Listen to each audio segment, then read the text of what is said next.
Hola, hola a todos, mi nombre es José, bienvenidos a este formato. Y como así el video les indica, hoy vamos a hablar sobre la historia de San Sebastián, desde sus orígenes hacia la actualidad.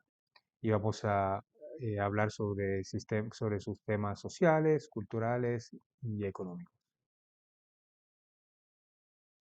Hablaremos sobre la fundación y los primeros años del municipio, su geografía y su entorno natural. Hablaremos sobre el origen de su himno, eh, algunos personajes ilustres, su participación en el Grito de Lares y la situación actual del municipio. Los cacicazgos de Otuao, Aimaco, Yahuecax y Oaxaca fueron los cuatro cacicazgos que formaban parte del territorio actual del municipio. Cada cacicazgo estaba gobernado por su propio cacique y tenía su propia estructura social y cultural. Ya hacía varios siglos antes de la llegada de los españoles, había un denso entramado de indígenas en los taínos, en el área del municipio de San Sebastián, como habíamos hablado de los cuatro cacicazgos. Eh, Estos taínos poblaron las Antillas Mayores y vinieron de América del Norte y de América del Sur, y eran pues parte de la cultura arauca, ¿no? Pero trajeron a su vez técnicas agrícolas, sociales y su religión. En un principio estuvieron los ostionoides, esos fueron los precursores a los taínos, ¿cierto? Eh, antes del año 800. Eh, y ellos trajeron consigo ya ciertos aspectos religiosos, introdujeron el conuco, introdujeron el batey, bueno, trajeron entonces esos aspectos religiosos que los hacían un poco más complejos. Establecieron el concepto de aldea y establecieron entonces entramado que luego desembocaría a partir del año 1200 en los cacicazgos y en ya esta jerarquía más culturalmente avanzada con los taínos. Exploraciones arqueológicas recientes, financiadas y auspiciadas por el Instituto de Cultura puertorriqueña, han encontrado vestigios de las culturas arcaicas araucas y taínas en los diferentes barrios más cercanos a ríos, digamos, Culebrina, Genea, Oaxaca, eh, etcétera. Lo que confirma, ¿verdad?, que la influencia de los cuatro acicazgos en el área del pueblo pepiniano antes de la llegada de los españoles. La sociedad taína era una sociedad piramidal, ¿verdad? Estaban los naborias, los nitaínos, el beike y el cacique. Eh, los naborias eran los que se encargaban de la agricultura, del artesanal, eran los que proveían lo material para el yucayeque. Luego estaban los nitaínos, quienes eran los guerreros, los nobles, eran los que se encargaban de las tareas materiales públicas, comunales. Por encima estaba el beike. ¿El qué era el beike? El beike era quien actuaba, digamos, de sacerdote, de maestro, de consejero, de curandero, era el experto en medicina, botánica, en astronomía y en lo religioso. Pero por encima de todos ellos estaba el cacique. El cacique era la máxima autoridad. Se encargaba de administrar la justicia, de administrar el yucayeque. eh, Era el líder máximo del yucayeque. Administraba las actividades y las ceremonias religiosas. Era, bueno, el líder del yucayeque. La transmisión del poder era matrilineal. O sea, heredaba el hijo mayor de la hermana del cacique, y eso garantizaba que el linaje del cacique fuera el que se mantuviera. Y las mujeres podían ser a su vez cacicas y tenían una influencia mayor en la economía doméstica y en la producción agrícola. A continuación vamos a hacer una breve reseña de los cacicazgos que se confluían en el área de San Sebastián. Iniciemos con el cacicazgo de Otuao. Así que Otuao estuvo en el área se componía en el área del centro oeste de la isla, en lo que es actualmente el municipio de Utuado, el municipio de Lares y el área oriental de San Sebastián. Su líder más conocido era Guarionex, que es conocido tanto en el área de la Española como en Boriquén. Fue el líder clave en la revolución de 1511, en la sublevación de 1511. Eh, eh, Fue hijo de la hermana del cacique principal de Magua, ¿verdad? En la Española. Y tras la expansión española se trasladó a Boriquén y ahí fue cuando se reagrupó en Utuado para la rebelión de 1511. Otuao era un cacicazgo de alta densidad, o sea, tenía muchos yucayeques bajo su territorio. La producción agrícola era muy desarrollada, en especial en yuca y batata, y pues aprovecharon los valles fértiles y recursos hidrológicos de Culebrinas, de Oaxaca y las afluentes de Añasco. Eh, También tenía un fuerte prestigio ceremonial y jugaba un papel destacado en la red de intercambio comercial entre las islas. Ahora hablemos de Aymaco. Ese estaba ubicado o digamos iniciaba en el área noreste de San Sebastián y se extendía todo hasta Aguadilla. De hecho, la capital de Aymaco era Aguadilla. Eh, el líder más conocido de Aymaco era Aymamón o Amamón.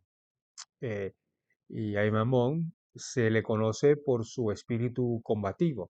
Eh, Inclusive fue herido en la batalla por la captura del hijo de Pedro Suárez y participó en la escaramuza y logró establecer cierta paz con el capitán Salazar, bueno, con intercambio de prisioneros. Sin embargo, ante la revolución de 1511 no dudó en unir fuerzas y a su vez así también participar en la rebelión. Eh, Aymaco es conocido, ¿verdad?, por el conocimiento de las rutas comerciales y por las veredas y rutas comerciales, ¿cierto? Por eso siendo su capacidad principal, pero también se destacaron por la agricultura, la pesca y la colección de frutos. Bueno, ahora hablemos un poco sobre el cacicazgo de Oaxaca.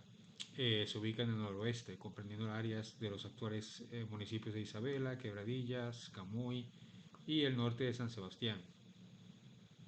Eh, bueno, el término Oaxaca en sí significa el cucharón de agua o la cuchara de agua y es en alusión al río Oaxaca, que es el eje vital del territorio. Su principal líder es conocido como Mabodamaca. Fue conocido como Mabodamaca.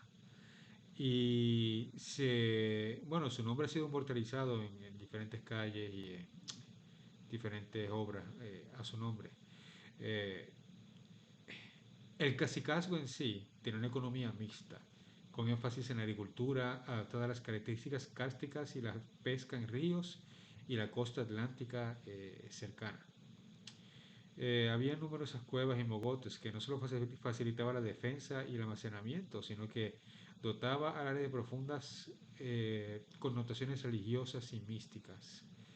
Eh, Piénselo así, que Oaxaca actuaba como puente entre pueblos de la costa y el interior, y de allí partían caminos y veredas que conectaban el camino de Puerto Rico con otros corredores comerciales y religiosos.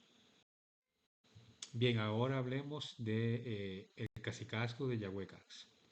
Eh, que de paso, el nombre de Yahuecas viene por la abundancia de pozas de agua en su territorio y el territorio de Yahuecas comprendía Mayagüez, Añasco, bueno, gran parte del área occidental de la isla. El líder máximo reconocido o recordado de Yahuecax fue el cacique Rayoán, y lo conocemos porque fue el que demostró que los españoles en realidad no eran inmortales. Por el ahogamiento, creo que sí, el ahogamiento del soldado Diego Salcedo. Y este pequeño evento, ¿verdad? Este evento que demostró la mortalidad de los españoles, eh, terminó desatándose en la rebelión de 1511. Eh, Yahuecax bueno, era la unión, era conocido por su posición, y lograba unir las demás, digamos, las demás islas por el área occidental con el centro montañoso de la isla, y era conocido por los extensos batalles y por su centro cultural y económico, al tener esa conexión directa hacia el centro de la isla, hacia Otuao. Hablando un poco de la herencia taína de San Sebastián, la podemos ver en la toponimia, en la geografía indígena. Los nombres de barrios y accidentes geográficos actuales evidencian la herencia taína. Hay Bonito, Baomamey, Cibao, Guasio, Oaxaca, Guatemala, y ríos como Caimito, Capá, Coaribina, Guamá, Guatemala y Emajagua. Eh, bueno, el uso persistente de la toponimia se puede ver en la aculturación, digamos, y nuestra herencia taína.